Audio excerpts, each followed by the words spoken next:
자, 안녕하세요. 안녕하세요. 네, 의료관계법규 담당하고 있는 김영입니다. 자, 본격적인 수업 들어가기 전에 교재 설명 좀 드리고 우리가 수업을 또 그리고 우리가 이제 공부를 어떻게 해야 되는지 간단하게 설명을 좀 드릴까 합니다. 일단 교재에 9쪽을 좀 보실래요? 자, 9쪽을 보시면 법이 나와요. 그래서 1번부터 뒷장 가시면 20개의 법을 올렸습니다. 자, 이 중에서 의료법 보통 한 4문제 정도 나오는 건 아시지? 그렇죠? 그 다음에 또 4문제 정도 그 다음에는 이제 4문제 나오는 게 거의 없긴 하는데, 일단 감염병 예방법이요. 요게 이제 한때 코로나 때문에 유행이 돼서 그런지 한 4문제 정도 나왔었습니다. 나머지는 몽땅 한 문제 정도 나온다라고 보시면 되는데, 이 중에서도 한 문제씩 끊임없이 나오는 게 보건의료기본법, 그 다음에 응급의료법, 그 다음에 검역법, 그 다음에 후천성 면역 겹치 예방법은 한 문제 나오기도 하고 아예 안 나오기도 하고 이렇습니다. 근데 국민건강보호법 역시 한 문제씩 계속 끊임없이 나오고요. 국민건강증진법도 한 문제. 자, 지역보건법은요 2문제 정도 나옵니다. 2문제. 그러니까 얘는 조금 공부를 해야 되겠구나라고 보시면 되고, 혈액관리법 한 문제고요. 그 다음에 뒤로 가시면 마약류관리법 역시 여러분들이 좀 어려워하지만 한 문제 정도 나옵니다. 그 다음에 노인장기 요양보험법, 얘도 역시 한 문제 정도는 끊임없이 나오고 있고요. 15번입니다. 그리고 18번에 보시면 공공보건의료에 관한 법률이 한때 유행처럼 한 문제씩 나왔다가 이게 조금씩 줄어들긴 합니다. 그죠? 이거 좀 보시면 되고, 그리고 이 법에 올리지 않은 기타 법도 있긴 하는데 그건 제가 수업 시간에 조금 여유가 되면 그런 것도 설명을 좀 드릴까 합니다. 그 다음에 11쪽을 보세요. 자, 11쪽을 보시면 자, 거기 항상 우리 법은 살아있는 법이어야 돼. 그래서 제가 이 책을 그러니까 출판사에 넘긴 게, 인쇄소에 넘긴 게 2022년 12월 5일자입니다. 요 날짜로 넘겼고 이후에 수정되는 거에 대해서도 제가 추후 관리를 좀 하긴 할 겁니다. 하여튼 이 책의 현 주소가 2022년 12월 5일이라는 것만 좀 알고 계시면 되고, 가장 최근 법입니다. 그리고 밑에 보시면 법률 호수가 있어요. 이게 이제 법의 이름이라고 보시면 되는데, 제가 왜 이 얘기를 하느냐면 모든 문제는 시행일 기준인 건 아시죠? 결국 내가 만약에 시험이 4월 20일이야. 그러면 4월 20일 이전에 시행된 것들만 시험 문제 나온다는 거죠. 그 이후의 시행일은 절대로 시험 문제가 안 나오는 거고요. 예전에 한번 시행일을 지나서 한번 시험 문제 나온 적이 있었거든요. 그런데 그 문제 전부 정답 처리했었습니다. 그러니까 여러분들은 시행일 기준이구나. 그래서 요 법률 호수 보고 그 다음에 수시로 법제처를 찾아 들어가는 버릇을 좀 하셔야 돼.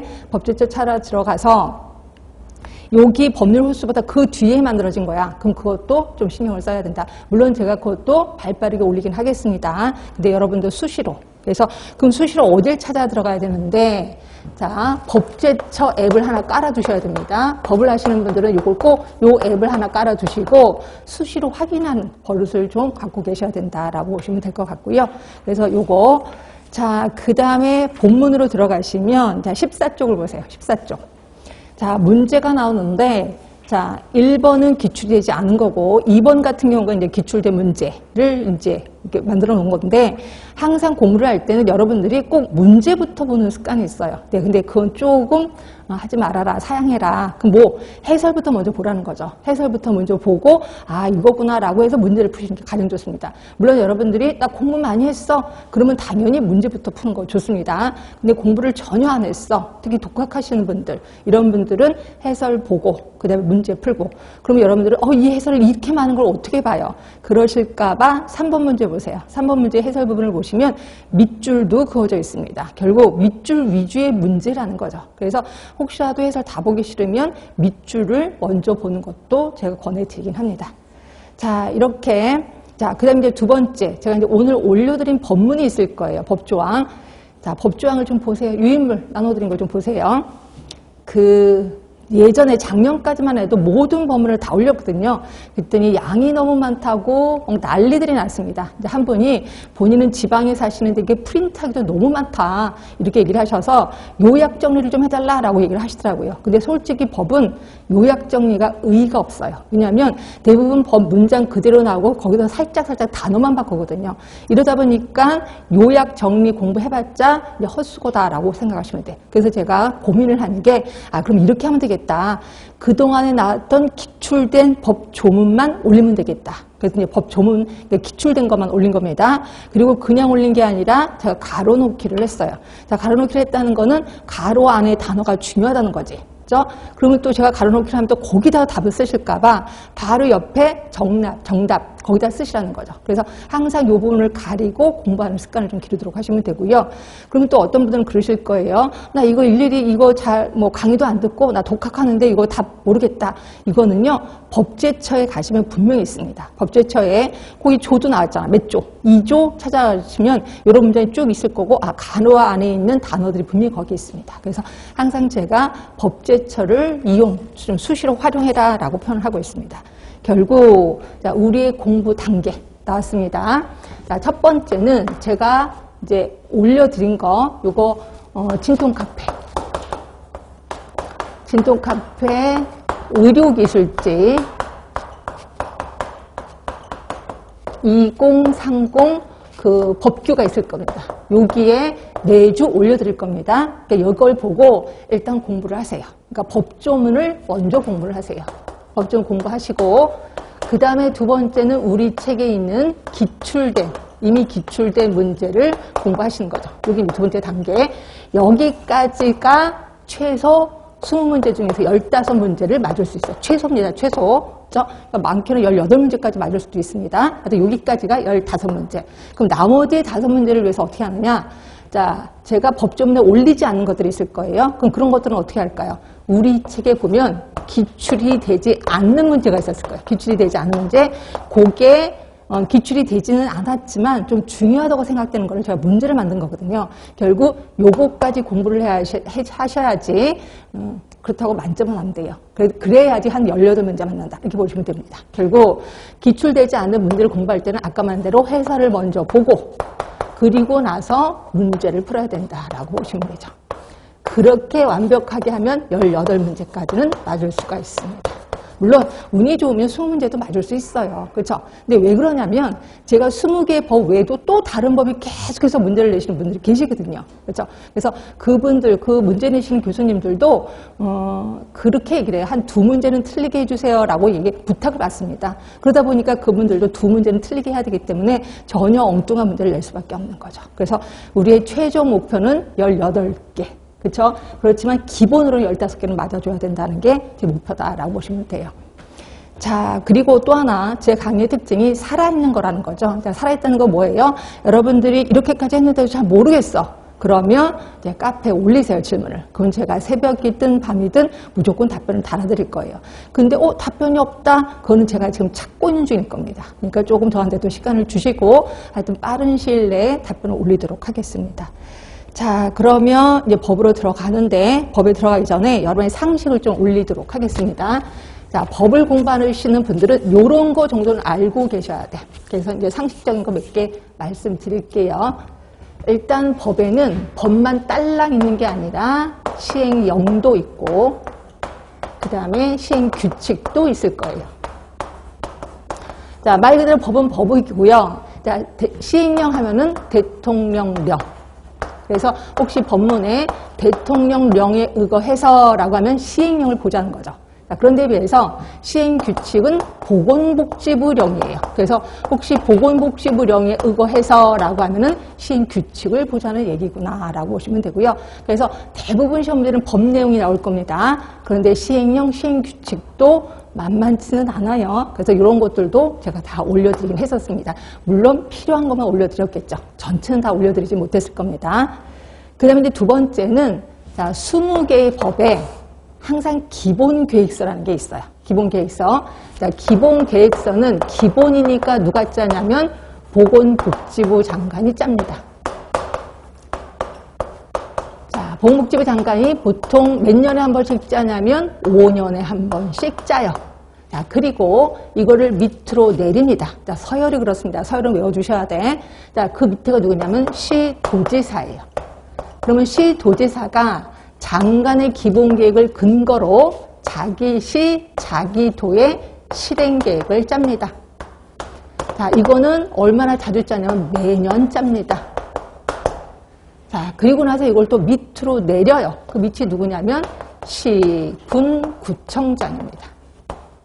자, 걱정돼서 얘기하는 건데 시도지사의 시하고 시군 구청장의 시하고 다른 건 아시지? 자, 시도지사의 시는 서울특별시 시장을 얘기하는 거고 시군 구청장의 시는 뭐 안양시, 용인시, 조그만 시의 시장을 얘기하는 겁니다. 하여튼 서열이 이렇게 된 거. 그러면 시군 구청장은 장관의 기본계획, 시도지사의 실행계획을 근거로 자기 시, 자기 군, 자기 구의 또 실행계획을 짭니다. 이것도 역시 매년 짭니다. 결국 대부분의 기본 계획은 위의 뜻이 밑으로 내려와요. 결국 상의 하달식의 계획서라는 거죠. 자, 그런데 이게 거꾸로 밑에서 위로 올라가는 게 딱 하나 있습니다. 그게 지역보건법에 따른 보건의료 계획서예요. 걔는 밑에서 또 위로 거꾸로 올라간다. 그래서 굉장히 중요한. 그래서 아까 제가 지역보건법은 꼭 두 문제지가 나온다라고 하는 게 이 계획서 때문에 그렇다라고 보시면 돼요. 그래서 이것도 기억을 해두시고, 그 다음에 이제 여러분들을 가장 많이 힘들게 하는 게 위원회예요. 위원회 문제가 한 문제는 꼭 나오더라고요. 어떤 데는 두 문제까지 나와서 저도 황당했던 일이 있었는데, 이 위원회. 근데 위원회도 뭐 위원장이 누구냐, 위원은 몇 명이냐, 위원회 임기는 뭐냐, 이런 식으로 쭉 나오거든요. 더 기가 막힌 거는 위원회 하는 일까지도 시험 문제 나온단 말이에요. 그래서, 근데 위원회가 엄청 많아요.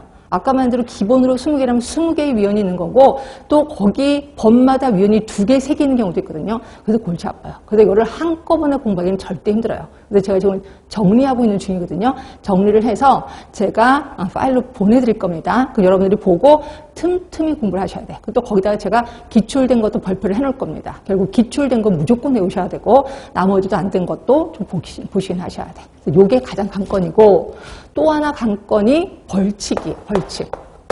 벌칙 문제도 한 문제 또는 두 문제 꼭 나오거든요. 근데 솔직히 벌칙 외우기 진짜 힘들어요. 뭐 예를 들어서 2년 이하의 징역 2천만 원 이하의 벌금 밑에 보시면 조항이 쫙 나와요. 그거 다 외우기 진짜 힘들거든요. 그래서 저도 몇 번 대시를 했는데 이거 안 되더라고요. 그래서 벌칙도 역시 이거는 제가 정리를 못해요. 너무 많아서 정리를 못하고, 근데 대부분 공부를 좀 거꾸로 해요. 그러니까 문제를 통해서 아 이런 게 벌칙이 나왔구나. 그건 꼭 반드시 외우시고, 그거와 관련된 또 다른 중요한 거. 그래서 저는 솔직히 벌칙은 저도 자신은 없습니다. 그래서 이거를 꼭 맞아라 라고 얘기하지는 좀 못해요. 그게 좀 문제입니다. 위원회까지는 어떻게 외우겠어요. 근데 벌칙은 주로 나왔던 것들만 외울 수밖에 없다. 그리고 요행을 바를 수밖에 없다라고 보시면 될 것 같아요. 자, 이런 식으로 우리 법에 대해서 좀 상식성을 좀 높였고요. 그 다음에 이제 본격적으로 수업 들어갈게요. 자, 우리 유인물부터 봅니다. 법문부터 봅니다. 자, 그러니까 여러분들이 아시면 쓸 필요가 없겠지. 근데 몰라. 그럼 옆에 좀 쓰시라는 거지. 자, 먼저 의료법 2조부터 들어가요. 자, 의료인이란 장관의 면허입니다. 여기서 자격을 받는 사람도 따로 있고 면허를 받는 사람도 있는데, 의료인은 장관의 면허예요. 그리고 5사람 있습니다. 5사람 누굴까요? 의사, 치과의사, 한의사, 조산사, 간호사. 5사람입니다. 이건 상식처럼 외우셔야 돼. 다 사자로 끝납니다. 다 5사람. 그럼 이분들이 하는 일이 있지 않을까요? 예, 하는 일이 있습니다. 자, 요게 그렇게 자주 나오진 않더라고요. 그래도 보긴 하셔야 돼. 자, 첫 번째 의사입니다. 의사는 의료와 보건지도를, 자, 치과의사, 치과자만 집어넣으면 된 것 같아. 치과의료, 또 구강보건지도를. 한의사 한방만 집어넣으면 돼요. 한방의료와 한방보건지도를. 자, 조산사입니다. 자, 누군지 보셔야 돼요. 조산, 임산부, 그 다음에 신생아. 요 3사람입니다. 신생아에 대한 보건과 양호지도. 자, 간호사. 자, 조산사가 뜬금없이 한번 시험 문제 보기 중에 나온 적 있었습니다. 딱 보면 알겠어요. 조산, 임산부, 신생아. 알 것 같아요. 자, 간호사입니다. 간호사는 하는 일이 되게 많거든요. 그래서 간호사가 문제 나올 것 같기도 하는데 아직까지 나온 적은 없습니다. 일단 간호사, 가번, 간호 요구에 대한 관찰, 자료 수집, 판단, 요양을 위한 간호. 나번에 보시면 대부분의 사람들은 요일만 알고 있을 거예요. 의사, 치과, 한의사의 지도하에 시행하는 진료 보조. 그렇죠? 이것만 알고 있을 거예요. 그다음에 다번에 보시면 간호 요구자에 대한 교육 상담, 그리고 건강진절 위한 활동의 기획 수행. 그 밖에 대통령으로 정하는 보건활동. 그럼 대통령 하라는 건 시행령을 보라는 거지. 밑에 시행령이 있을 거예요. 자, 시행령 보이시죠? 자, 1번에 농어촌 등 보건의료를 위한 특별조치법, 일명 농특법이라고 표현하거든요. 농특법에 따른 보건진료 전담공무원, 들어는 보셨을 거예요. 보건진료 전담공무원. 그 보건진료 전담공무원으로서 행하는 보건활동. 그 다음에 여러분들 보건소 가시면 애기방, 그러니까 주사방, 주사 놓는데, 예방접종실, 그 다음에 임산부 배려방이라고 있을 겁니다. 거기에 간호사가 있는 건 알고 계시죠? 요 문구 때문에 있는 겁니다. 모자보건법에 따른 모자보건 전문가가 행하는 모자보건 활동. 그 다음에 보건소 결핵실에도 간호사 있는 건 아시지? 요거 때문에 있는 겁니다. 결핵예방법에 따른 보건활동. 자, 그 밖에 간호사의 보건활동으로 정한 업무. 요게 대통령으로 정하는 보건활동입니다. 그리고 다시 올라가셔서 자, 라번입니다. 라번. 간호조무사가 수행하는 과목부터 다목까지 업무 보조에 대한 지도. 아, 간호조무사도 지도하는 게 간호사구나 라고 보시면 돼요. 자, 이렇게 해서 각각 하는 일 딱 나오면 답은 쓸 수 있게끔 준비를 해두시는 게 좋습니다. 그 다음에 자, 3조입니다. 3조. 3조 하면 이제 의료기관 얘기가 나오는데 이거는 제가 조금 설명 들어간 다음에 조금 줄을 칠게요. 자, 의료법에서 나오는 의료기관은 크게 세 종류가 있어요. 세 종류. 하나가 의원급 의료기관. 그다음에 또 하나가 조산원. 그 다음이 병원급 의료기관. 크게 세 개 있습니다. 당연히 외워두셔야 되고. 자, 의원급 의료기관 하면은 외래 환자야, 입원 환자야. 당연히 외래 환자예요. 외래 환자를 진료할 목적으로 세워진 의료기관을 얘기하는 거고, 종류는 3개 있습니다. 의원, 치과의원, 한의원. 3개 있습니다. 알고 계시죠? 자, 조산원은 말 그대로 조산원이고요. 자, 병원급입니다. 병원급은 입원 환자를 진료할 목적으로 세워진 의료기관을 얘기하는 거고, 여긴 종류가 좀 많아요. 자, 뭐가 있냐면 병원, 그 다음에 치과병원, 한방병원, 그리고 시험 문제 가장 많이 나왔던 요양병원 있습니다. 그리고 종합병원 있고요. 그 다음에 마지막으로 들어간 게 정신병원이에요. 그러니까 결국 요양병원이나 정신병원을 조금 신경을 써야 되겠다라고 보시면 될 것 같고, 특히 요양병원 안에는 또 누가 들어가냐면 의료재활시설도 들어갑니다.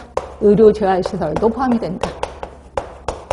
기억해 두셔야 돼. 자, 그리고 병원, 치과병원, 한방병원, 요양병원, 요 병원이요. 얘는 대부분 30병상 이상이어야 돼요. 30병상 이상.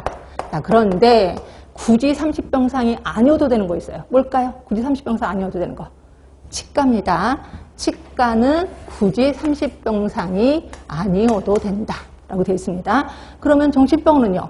정신병원은 의료법에서는 별 언급이 없어요. 정신과 관련된 법이 있거든요. 거기에서는 50병상 이상일 거라고 써있긴 하지만 굳이 외울 필요는 없을 것 같긴 해. 그 다음에 이제 종합병원입니다. 자, 종합병원은 100병상 이상을 우리 종합병원이라고 표현하는 거고요. 여기는 또 다시 둘로 나누는 것도 알고 계실 거예요. 자, 100병상 이상 300병상 이하요. 그리고 300병상을 초과했을 때 이렇게 두로 나뉩니다. 자, 300병상을 초과했다는 거는 301기부터를 얘기하는 거겠지. 그죠? 그럼 100병상 이상 300병상 이하면 과 이름이 쫙 나옵니다. 과가 나오면서 무슨 과 나오면서 필수 진료 과목 7개 이게 나올 겁니다. 그럼 300병상을 초과했다면 과가 쫙 나올 겁니다. 그리고 9개. 결국 2개 차이가 날 거예요. 2개 차이 과는 외우셔야 되겠지. 자, 2개 과 뭘까요? 치과, 그 다음에 정신건강의학과. 결국 치과나 정신건강의학과가 있으려면 300병상을 초과해야 되는구나 라고 기억을 해두시면 돼요. 그렇죠? 그래서 그럼 나머지 과 이것도 확인할 건데 외우시는 게 좋습니다. 어떤 식으로 문제 나왔는지는 제가 알려드릴게요. 자, 그 다음에 하는 김에 조금만 더 할게요. 내가 병원을 개설할 거야. 의사인데 개설할 건데 의원급 의료기관을 개설할 거야. 또 조산원을 개설할 거야. 이건 이제 뒤에 가서 나올 겁니다. 이건 미리 알려드리는 겁니다. 병원급 의료기관을 개설할 거야. 자, 이럴 때 의원급 의료기관을 개설하려면 시, 군, 구청장에게 신고만 하면 돼요. 자, 조산원도 마찬가지입니다. 시군 구청장에게 신고. 그럼 병원급은요? 좀 스케일이 클 거 아니에요? 그래서 병원급은 시도지사의 허가를 받아야 된다. 자, 그런데 내가 이사 가고 싶어. 이전도 똑같습니다. 개설, 이전도 똑같아요. 자, 그럼 반면에 내가 이제 폐업하고 싶어. 폐업. 그다음에 이것도 괜찮습니다. 1개월 이상 휴업하고 싶어. 휴업. 이럴 때면 모두 다 시군구청장에게 신고만 하면 됩니다. 물론 병원급은 시도지사 허가 전에 무슨 위원회의 심의를 거쳐 이런 거 있습니다. 요거는 우리 나중에 법을 보면서 볼 거고요. 결론적으로 시도지사의 허가예요. 그렇게 보시면 되고, 그러나 폐업이나 1개월 이상 휴업하려면 시군구청장에게 신고 기억해 두시면 되죠. 결국 모든 의료기관은 시군구청장 아니면 시도지사예요. 그런데 보건복지부 장관이 지정하는 의료기관이 있어요. 그건 또 따로 외워야 되겠구나라고 보시면 돼. 그래서 보건복지부 장관이 지정하는 의료기관 되게 중요한 거 2개 나옵니다. 하나가 상급 종합병원, 또 하나가 전문병원 나옵니다. 자, 상급 종합병원은 종합병원 중에서 지정을 합니다. 자, 무슨 질환이냐면 중증 질환에 대해서 난이도가 높은 의료행위를 하는 곳을 상급종합병원이라 지정을 합니다. 자, 그리고 얘는 필수 진료 과목이 20개나 돼요. 아까 7개, 9개였잖아. 근데 얘는 20개나 된다는 거죠. 엄청 큰 병원인가 봐 라고 느끼실 거고. 자, 그런데 비해서 전문병원은 특정 질환에 대해서 난이도가 높은 의료행위를 하는 곳을 병원급 중에서 지정을 합니다. 물론 공부하신 분 아실 거예요. 그냥 보건복지부 장관이 자기 마음대로 지정하는 건 아닐 거야. 어떤 절차를 거쳐서 지정을 하는구나 라고 보시면 될 것 같아요. 그렇죠? 일단 여기까지 줄 좀 쳐보고 답 좀 달아보겠습니다. 자, 3조 보시면 의료기관이란, 요거는 따로 말씀 안 드렸구나. 자, 의료인이 공중 특정 다수인을 위해서 의료 뭐의 업을 행하는 곳이냐면 조산의 업을 행하는 곳이야. 그래서 여기 희한하게 제가 이제 가끔가다 쪽지심을 내는데 의료 조산의 업을 행하는 곳, 또 의료 보건의 업을 행하는 곳, 또 의료 교육의 업을 행하는 곳, 그래서 보기를 이렇게 드리잖아요. 그 여러분은 2번, 3번 갖고 고민한다? 의료기관? 근데 아니에요. 의료기관은 조산의 업을 행하는 곳이에요. 그렇죠? 답은 1번이 되는 거죠. 그래서 이 조산이라는 단어를 좀 기억하시라고 제가 가로넣기를 좀 한 거고요.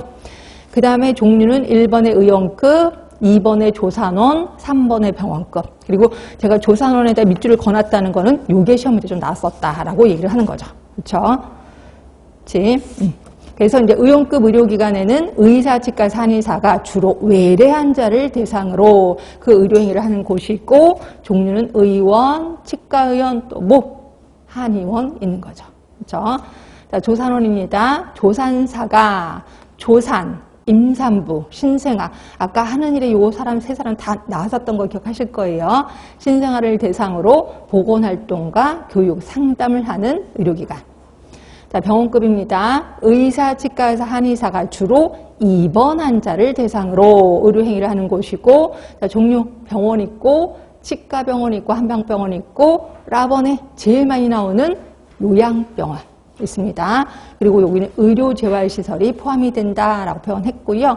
그 다음에 제일 마지막에 들어간 게 마번의 정신병원, 그리고 종합병원까지 모두 병원급입니다.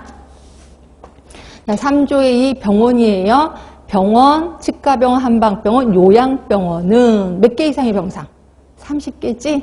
그런데 가로 안에 보시면 병원, 한방병원만 해당이 된다. 또 옆에 가시면 요양병원만 해당이 된다. 이렇게 돼 있거든요. 결국 무슨 병원 없어요? 치과병원 없잖아. 그래서 결국 치과병원은 30병상이 아니어도 되는구나. 기억해 두시면 되고. 자, 그 다음에 3조의 3, 종합병원입니다. 자, 종합병원은 100개 이상의 병상을 갖출 것. 거기다 100이라고 써주시면 되는 거죠. 그리고 2번하고 3번을 묶어두세요. 100병상 이상, 300병상 이하면 과가 쫙 나옵니다. 그리고 가로 안에 몇 개? 7개 이상의 진료 과목을 갖추고 있을 것. 그 다음에 3번에 300병상을 초과한 겁니다. 그래서 무슨 과 쭉 나오고 마지막에 2개과를 비워놨을 겁니다. 무슨 과? 정신건강의학과, 치과를 포함한 9개 이상의 진료 과목을 갖출 것이라고 되어 있고요. 자, 과 좀 봅시다. 자, 2번부터 볼게요. 내과, 외과, 소아청소년과, 산부인과 중에 3개. 그다음에 영상의학과, 마취통증의학과, 진단검사의학과 또는 병리과야. 요거 시험 문제 어렵게 나올 때 어떻게 나오는 줄 아세요? 진단검사의학과 그리고 병리과 이렇게 나온 데 있었어. 틀린 거지. 그래서 다음 주 옳지 못한 거. 그래서 그리고 아니야 또는이에요. 또는 이렇게 나온 적도 있었어요. 마취통증의학과 또는 진단검사의학과. 아니죠. 마취통증의학과도 있어야 되고 진단검사의학과도 있어야 되거든요. 그렇죠? 요겁니다. 그럼 여러분들이 요 문장 읽으면서 약간 이상해요 이런 분 많으세요. 왜냐하면 내과, 외과, 소아청소년과, 산부인과 중에 3개, 그 다음에 영상의학과, 마취통증의학과, 진단검사의학과 하면 6개예요. 그럼 6개밖에 없지 않아요? 네. 그 중에서 또 다른 과는 본인이 하나 만들어야 되겠지. 본인 병원에서. 그래서 물론 내과, 외과, 소아청소년과, 산부인과를 다 집어넣기도 하고 이 중에서 3개만 고르면 되고 그래서 7개. 그리고 거기에 그 전속하는 전문의도 있어야 돼요. 그럼 요과 말고는 전속하는 전문의가 아니어도 되는구나 알고 오시면 되고요. 역시 3번째도 똑같이 공부를 하시면 될 것 같고. 자, 이 중에서 3조의 4, 상급종합병원입니다. 자, 누가 지정한다고요? 보건복지부 장관이 지정한다고. 어디 중에서? 종합병원 중에서. 그리고 중증질환의 난이도가 높은 의료행위를 전문적으로 하는 종합병원을 상급종합병원으로 지정한다라고 되어 있는 거고요. 자, 1번 몇 개? 20개라고 얘기했습니다. 20개 이상의 진료 과목을 갖추고 진료 과목마다 전속하는 전문의를 둘 것. 자, 2번입니다. 전문의가 되려는 자를 수련시킬 수 있는 기관일 것. 결국 그 의료기관에 인턴 레지던트가 있어야 된다는 거죠. 그다음에 3번째, 보건복지부령으로 정하는 인력시설 장비도 갖추고 있어야 되고, 4번째입니다. 질병군별 환자 구성 비율이 보건복지부령으로 정하는 기준에 해당될 것. 죄송하지만 1번부터 4번까지 좀 알고 계세요. 왜냐하면 여기 시험 문제가 좀 자주 나오는 게 1번부터 4번까지거든요. 이런 거를 갖춰야지 상급종합병원이야. 자, 동그라미 2번입니다. 그러면 보건복지부 장관이 지정했으니까 본인이 또 평가도 하겠구나. 그래서 보시면 자, 상급종합병원으로 지정을 한 경우 뭐에 대해서 평가를 하냐면 아까 1번부터 4번까지 요거에 대해서 평가하고 또 전문성에 대해서 평가를 합니다. 아, 전문성에 대해서 평가를 하는구나. 자, 동그라미 3번 몇 년마다 평가할 것 같아요? 몇 년마다? 3년마다 평가를 합니다. 3년마다. 자, 전문병원 들어갑니다. 자, 보건복지부 장관은 무슨 급 의료기관? 병원급 의료기관. 왜? 전문 병원 있잖아요. 그래서 병원급 의료기관 중에서 특정 진료 과목이나 무슨 질환? 특정 질환에 대해서 난이도가 높은 의료인이 하는 곳을 전문병원으로 지정한다라고 되어 있고요. 이 병원 역시 갖춰야 될 것들이 있겠죠. 동그라미 2번에 1번부터 2번까지 요거를 갖춰두고 있습니다. 시험 문제는 우리 쪽에서는 아닌데 다른 쪽에서 어떻게 나왔냐면 아까 상급종합병원이 갖춰야 될 것 1번부터 4번 그리고 전문병원이 갖춰야 될 것 1번부터 2번 요걸 믹스시켜놔요. 믹스시켜놓고 다음 중 상급종합병원에 대한 설명을 옳지 못한 것만 이런 식으로 나오거든요. 그러니까 여러분들은 1번부터 4번까지 전문병원 1번, 2번을 좀 차이점을 알고 계시는 게 좋아. 그렇죠? 그 다음에 3번입니다. 자, 보건복지부 장관은 전문병원으로 지정하는 경우 그 아까 2항의 1호부터 2호 거기에 그 사항을 보는 거예요. 평가하고. 그다음에 또 하나가 진료의 뭐에 대해서 난이도에 대해서 평가를 한다. 아까 상급종합병원은 전문성이었었습니다. 그런데 전문병원은 난이도에 대해서 평가를 한다. 이렇게 돼 있고 그다음에 4번 그럼 몇 년에 한 번씩 평가하는데 몇 년에 한 번씩 3년마다 평가를 해서 전문병원으로 재지정할 수 있다라고 보시면 돼요. 자, 시험 문제는 5번도 나왔었거든요. 5번은 보건복지부 장관은 지정받거나 재지정받은 전문병원이 다음 갖고 어느 하나에 해당하는 경우 그 지정 또는 재지정을 취소할 수 있다는 거죠.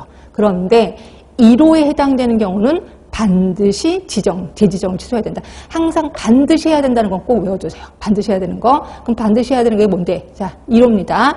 거짓이나 그 밖의 부정한 방법으로 지정 또는 재지정을 받은 경우는 반드시 지정 또는 재지정을 취소해야 된다라고 보시면 됩니다. 나머지 2번, 3번도 보시면 될 것 같고요.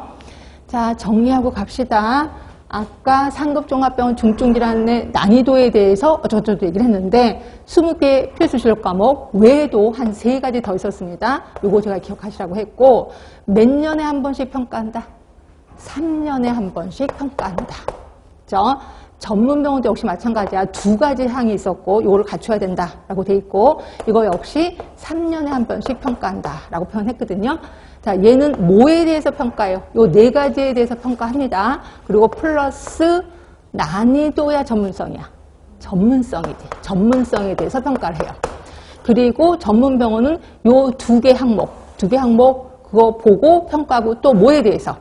예, 난이도에 대해서 평가를 해요. 그렇죠? 요거, 그러니까 얘가 난이도인데 이게 거꾸로입니다. 이렇게, 그렇지? 이렇게 해서 기억을 해주시면 얘는 전문성에 대해서 평가하고 얘는 난이도에 대해서 평가를 한다라고 보시면 되는 거죠. 자, 이렇게 해서 우리 의료기관은 좀 끝났고, 자 4조 볼게요. 자 4조 보시면 이제 환자의 권리가 나옵니다. 외우셔야지 뭐. 그렇죠? 별표 3개잖아요. 외우셔야 돼. 자, 시행규칙 1조의 3으로 바로 들어간 거예요. 환자의 권리. 환자의 권리가 있고 의무가 있는 건 아실 거예요. 일단 환자의 권리. 첫 번째, 진료받을 권리 있습니다. 자, 진료받을 권리 옆에 쭉 써 있는 건 여러분이 좀 보세요. 그 다음에 2번째는 알 권리. 자기결정권이 있습니다. 자기결정권. 자기결정권에 대해서는 조금 공부를 하시는 게 좋아. 그러니까 거기 제가 가로놓기로 했을 거야. 알 권리 및 자기결정권. 자, 자기결정권은 옆에 가시면 의사, 간호사 등으로부터 질병 상태, 치료 방법, 의학적인 연구 대상 여부, 장기식 여부, 부작용 등 예상 결과, 진료 비용에 관해서 충분히 설명을 듣고 자세히 물어볼 수도 있고 이에 관한 동의 여부를 결정할 권리를 갖는다. 결국 일단 설명을 들어야 되는구나. 설명을 듣고 이에 대해서 동의 여부를 결정할 권리를 갖는다. 이게 자기결정권. 그렇죠? 그 다음에 다번에는 비밀 보장 받을 권리 있습니다. 그렇죠? 그리고 라번에는 상담 조정을 신청할 권리 있습니다. 이게 보건의료 기본법에 가면 조금 달라지긴 해요. 그렇지만 하여튼 의료법에서는 요거 4가지라고는 돼 있지만 저는 5가지라고 얘기할 수 있어. 왜? 진료받을 권리, 알 권리, 자기결정권, 비밀 보장 받을 권리, 상담 조정을 신청할 권리 5개 있습니다. 네, 좀 기억을 해두시고 물론 환자의 의무도 있어요. 제가 분명 그 밑줄 근 거 아실 거예요. 그쪽 부분이 시험 문제 나왔으니까 좀 읽어보시면 되는 거고 저는 읽지 않고 그냥 넘어갑니다.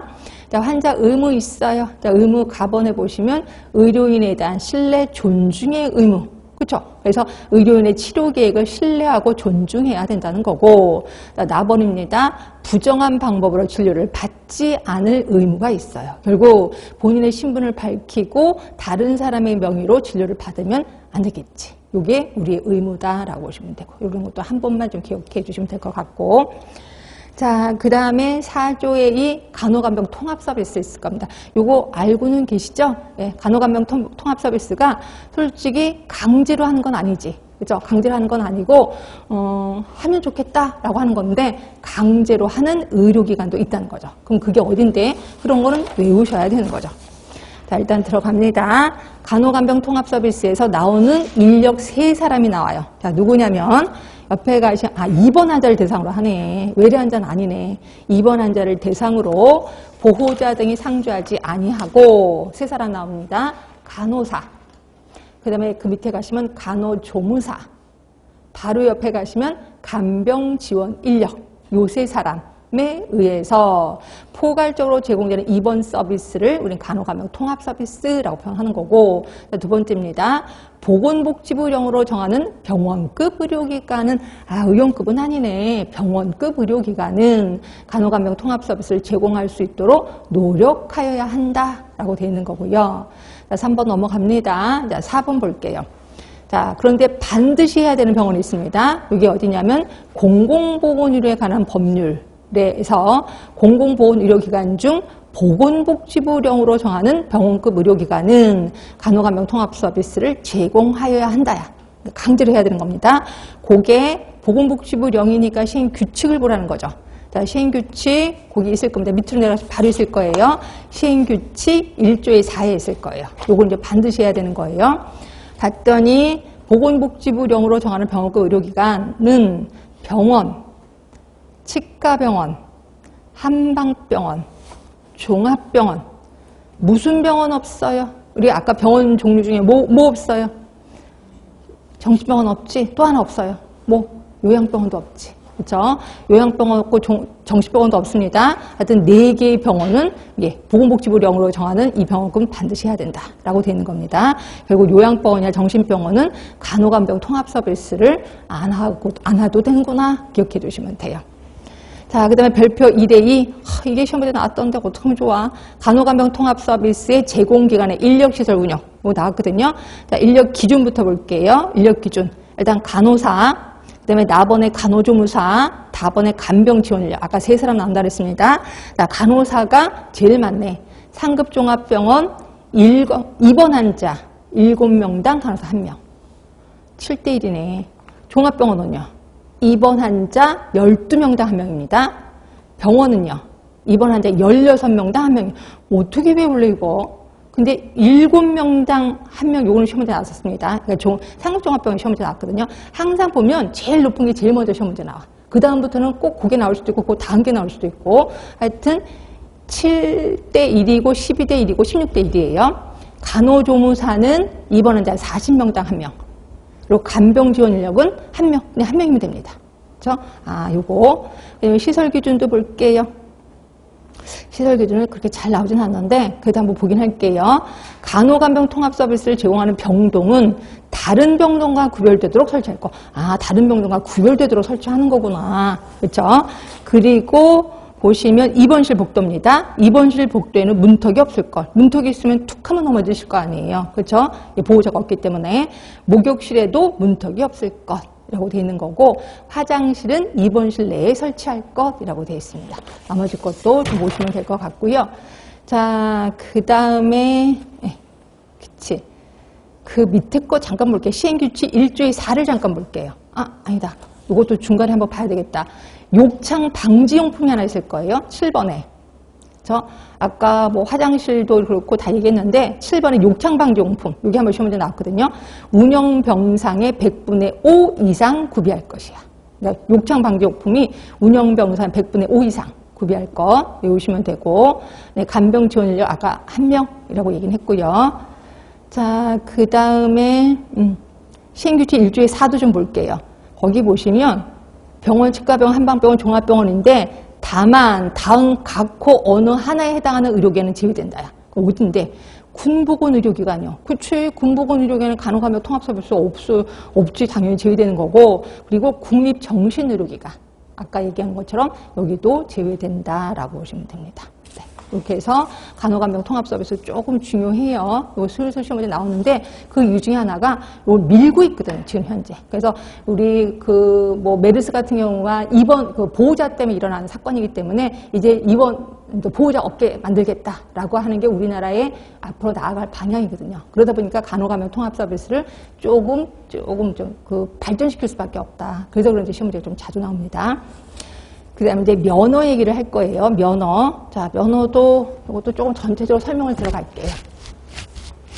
제가 의사나 한의사, 여기는 제가 제시를 안 했을 거예요. 간호사고 조사하는 시험 문제가 그것만 나왔기 때문에. 일단, 의사, 한의사, 치과의사가 되려면, 되는 방법이 2가지가 있죠. 2가지? 그치? 3가지가 있습니다. 우리 이거는 저희가 범위는 안 올렸을 겁니다. 일단 의대, 한의대, 치의대를 그러니까 대학교를 졸업해야 돼. 의대를 졸업하고 그 다음에 국시를 봐야 돼요. 국시 보고 합격을 하면 그 다음에 장관이 면허를 줄 겁니다. 이해되실 거예요. 그 다음에 혹시 여러분 의전이라고 들어보셨어요? 의전, 그렇죠? 그러니까 대학원이죠. 의전, 그 다음에 한의전, 치과의전, 의전을 졸업하면 역시 국시를 보시고 합격을 하면 면허를 받을 거예요. 그렇죠? 그 다음에 또 할 수 있는 사람이 누구냐면 외국의 학교를 졸업하고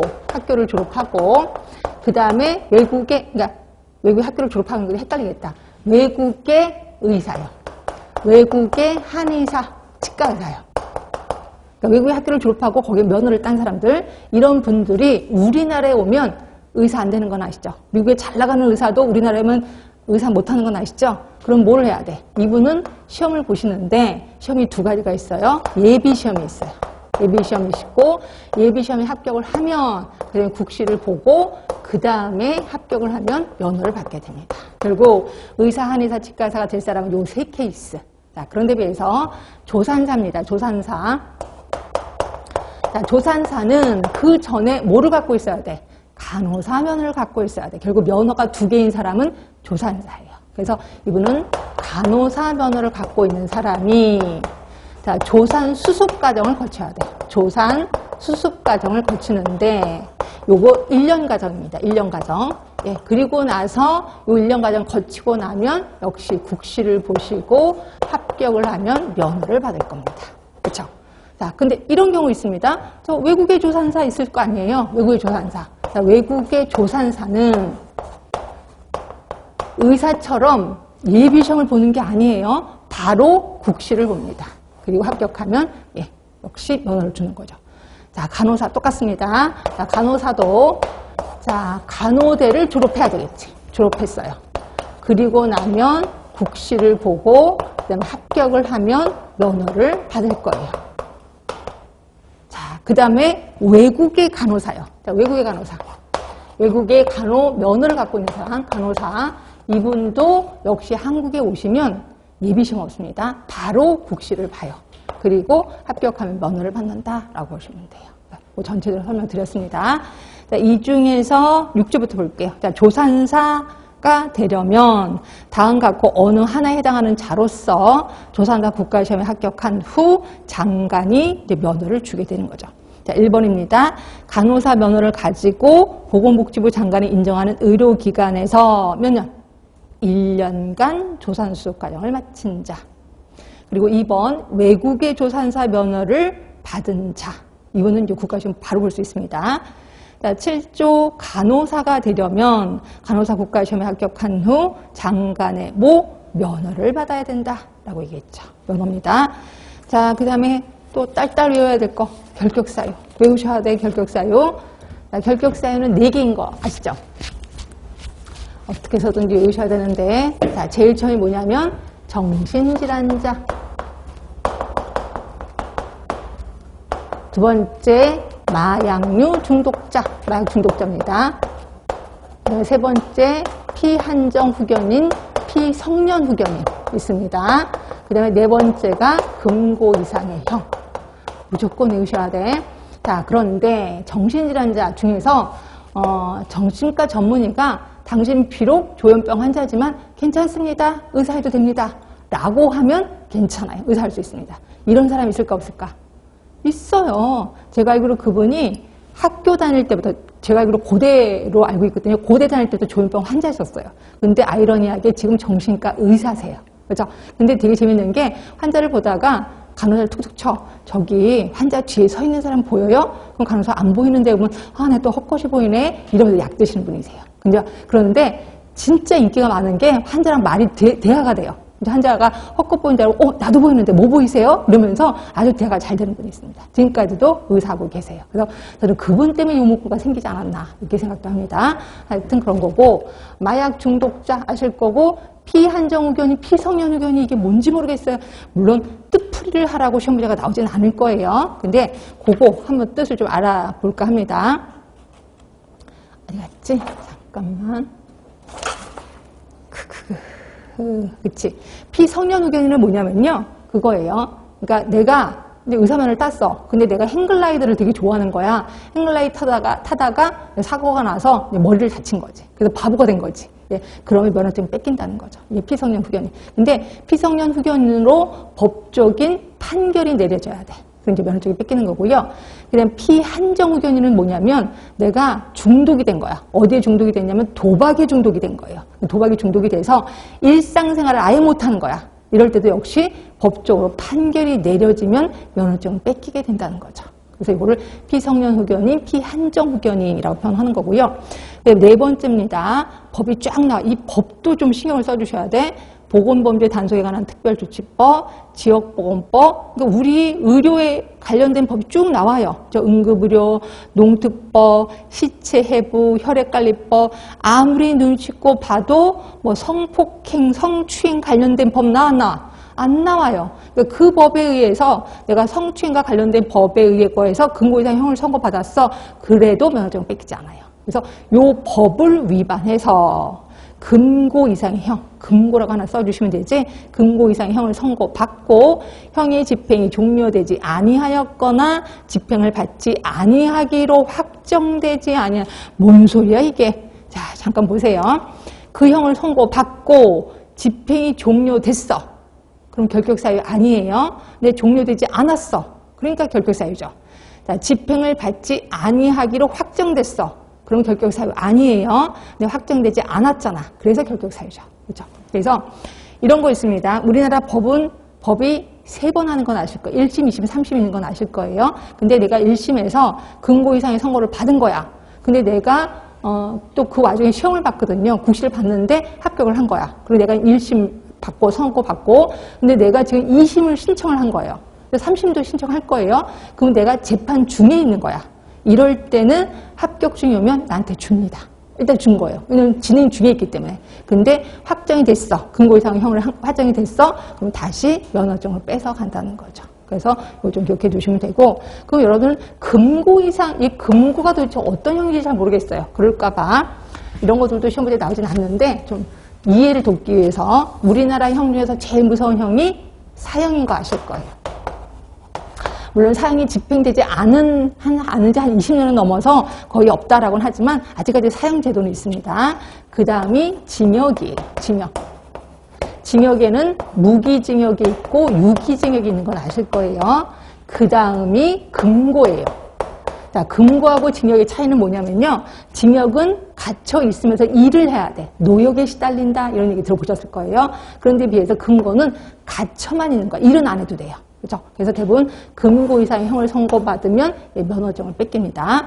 그러면 그 다음은요. 구류예요. 자, 구류 이게 뭐냐면 요거하고 요의 차이는 30일. 그러니까 30일 이상 갇혀 있으면 금고. 근데 29일 정도 갇혀 있어 구류라고 보시면 됩니다. 그래서 의료인들은 법정 앞에 있으면 막 반성문 엄청 써요. 반성문 엄청 써서 제발 29일까지만 구류면 이거 면허증 안 뺏기거든요. 그래서 금고 이상의 형이면 결격사에 해당이 된다라고 보시면 돼. 자, 그렇게 해서 결격사는 무조건 제가 외우시다라고 얘기를 했고요. 이제 국가시험 들어가겠습니다. 자, 국가시험은 의사, 치과의사, 한의사, 조산사, 간호사 국가시험과 의사, 치과의사, 한의사 예비시험. 아까 제가 예비시험 얘기했을 겁니다. 예비시험은 매년 누가 시행한다? 보건복지부 장관이 시행한다. 물론 보건복지부 장관이 직접 하지는 않을 거예요. 그래서 이번에 보시면 보건복지부 장관은 국가시험 등 관리를 옆에 가시면 한국보건의료인 국가시험원에 맡길 수 있다. 결국 국가시험은 한국보건의료인 국가시험원에서 하고 있구나라고 보시면 되고요. 자, 그럼 얼마나 자주 보는데? 시행령 4조입니다. 보건복지부 장관은 매년 1회 이상이야. 1회 아니야. 1회 이상 국가시험과 예비시험을 시행해야 된다. 그래서 예전에 의대애들이 50%가 떨어진 적이 있었어요. 그래서 나머지 떨어진 50%를 구제하기 위해서 시험을 한 번 더 본 적이 있었습니다. 왜냐하면 1회 이상이라고 했으니까 결국 2번 본 적도 있구나라고 보시면 되고요. 그 다음에 3번째입니다. 국가시험 등 관리기관의 장은 국가시험을 실시하려면 미리 장관의 승인을 미리 장관의 승인을 받아야 되는구나. 그리고 시험 일시, 장소, 이런 것도 좀 알고 있으면 좋은데, 과목, 응시원서 제출 기간, 그 밖의 시험의 실시에 필요한 사항을 며칠 전까지? 90일 전까지 공고합니다. 90일 전까지. 근데 이 중에서 어떤 거는 30일 전까지만 공고할 수 있어. 어떤 거? 시험 장소지. 시험 장소는 시험 실시 30일 전까지 공고할 수 있다. 외워두세요. 기본이니까 90일. 그러나 시험 장소는 30일. 자, 10조 넘어갑니다. 자, 응시 자격 제한. 시험 볼 수 없는 사람 있습니다. 시험 볼 수 없는 사람 1번 8조 각호 언어에 해당하는 사람. 8조가 뭔데? 결격사유요. 결격사유에 해당하면 시험 볼 수 없어요. 그렇죠? 또 시험 볼 수 없는 사람 2번입니다. 부정한 방법으로 국가시험에 응시한 자, 또 부정행위를 한 자. 그러니까 부정한 방법으로 응시하거나 부정행위를 한 자는 수험을 정지시키거나 합격을 무효로 합니다. 그렇죠? 그러면 3번. 이렇게 수험이 정지되거나 합격이 무효된 사람은 몇 번의 국가시험을 못 본다? 3회입니다. 3회. 3년 아닙니다. 왜냐면 1년에 2번 볼 수도 있다 그래서. 그래서 3회의 국가시험을 볼 수 없다. 3회 범위입니다. 자, 이렇게 시험 문제가 나왔다고 합시다. 자, 다음 중 시험 국시 중에, 국가시험 중에 핸드폰을 소지한 자. 핸드폰을 소지한 자에 대한 처벌은, 자, 가나다로 나왔다 합시다. 합격을 취소한다. 자, 나번, 불합격시킨다. 그 다음에 합격을, 정확하게 법적으로 써 있는 걸 좀 볼게요. 법적으로 합격을 무효로 한다. 수험을 정지시킨다. 합격을 무효로 한다. 똑같이 써야지. 수험을 정지시킨다. 나번, 그냥 봐준다. 자, 1번, 가, 나, 다. 2번, 가, 다. 나머지는 당연히 답이 아닐 거예요. 자, 두 개 중에 답. 어떤 거 할까요? 답은? 답을 얘기해 주셔야 돼. 답 몇 번? 2번이에요, 2번.